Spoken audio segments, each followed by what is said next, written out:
puno ng biyaya at maging productive po para sa bawat isa sa atin.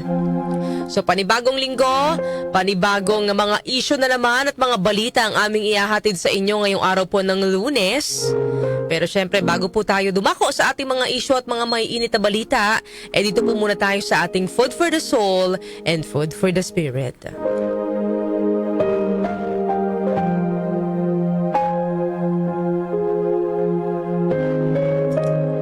Noong unang panahon, may isang magkapatid na naninirahan sa isang bayan.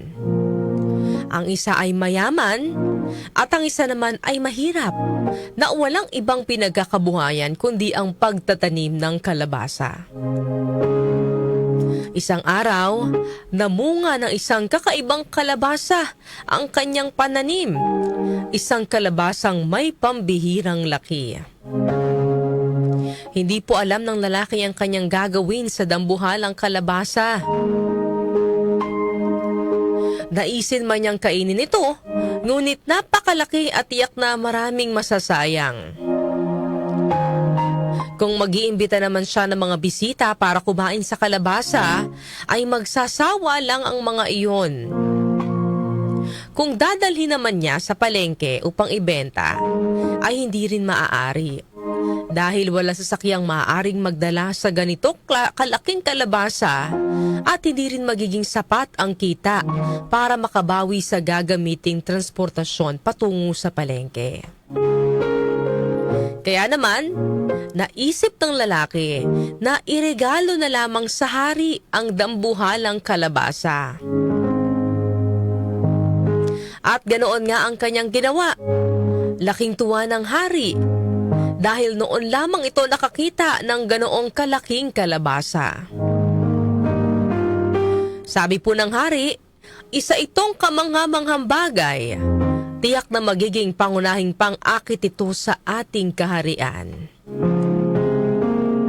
At dahil sa kasiyahan ng hari, binigyan ito ng ginto at mamahaling bato ang taong nagbigay ng dambuhalang kalabasa.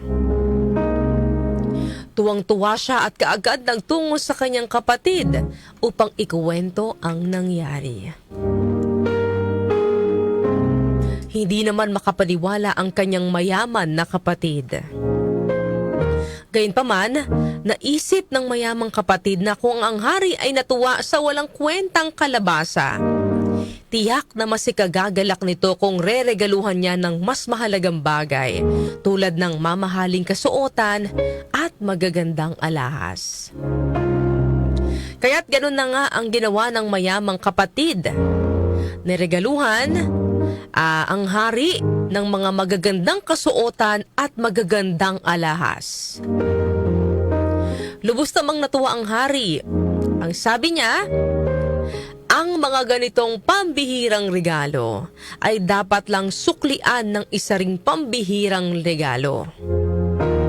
Natuwa ang mayamang kapatid at nai-imagine na niya na sako-sakong ginto ang ireregalo sa kanya ng hari.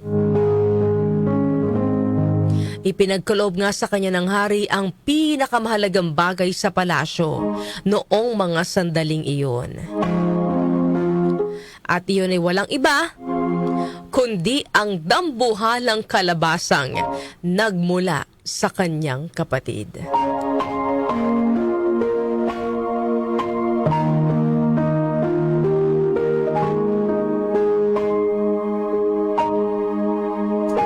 Ano po ang aral na mapupulot po natin sa kwentong ito? Ang tunay po na pagpapala mga kanyusik ay dumarating sa pusong malinis ang hangarin.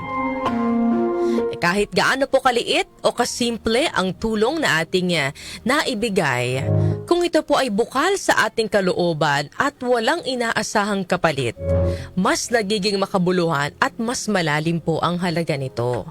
Pero kung tayo po ay tutulong o magbibigay dahil mayroon tayong hidden agenda, mayroon tayong inaasam na maging kapalit, hindi na po pagtulong o pagbibigay ang tawag doon, pagiging makasarili na. Dahil kahit sa panahon na dapat ay nagsishare ka ng blessings mo, sariling interest mo pa rin ang iniisip mo. Sa panahon po na dapat ay nagbabahagi tayo ng ating mga biyaya, hindi po tama na ang iniisip pa rin natin kung ano ang mapapakinabangan natin. Ang tunay po na kabutihan ay walang hinihinging kapalit. Ito ay ginagawa dahil nauunawaan natin ang pangangailangan ng iba.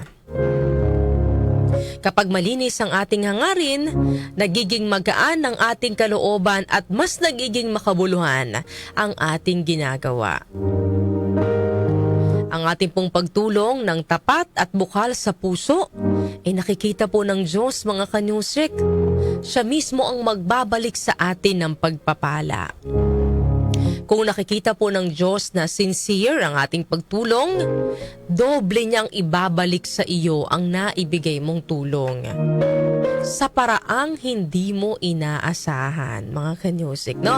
Hindi laging pera o material na bagay ang paraan ng Diyos ng pagbabalik ng biyayang na itulong mo sa iyong kapwa. Ito po ay sa mga bagay na hindi po natin inaasahan. Pero kung nakikita niya naman na kahit sa pagbibigay sa kapwa, sarili mo pa rin ang iniisip mo, huwag ka nang umasa na pagpapalain ka ng Diyos. Kaya't sa bawat pagkakataong tayo po ay magbibigay o tutulong, alalahanin po natin, gawin natin ito para sa kabutihan ng iba, hindi po para sa sariling kapakinabangan. Dahil ang pagbibigay po ng bukal sa puso ay nagdudulot din po ng pagpapala, hindi lamang po sa kapwa, kundi maging sa ating sarili. Sabi nga po sa 2 Corinthians chapter 9 verse 7, each of you should give what you have decided in your heart to give, not reluctantly or under compulsion, for God loves a cheerful giver. Yan po ang ating food for the soul and food for the spirit ngayong araw po ng Lunes.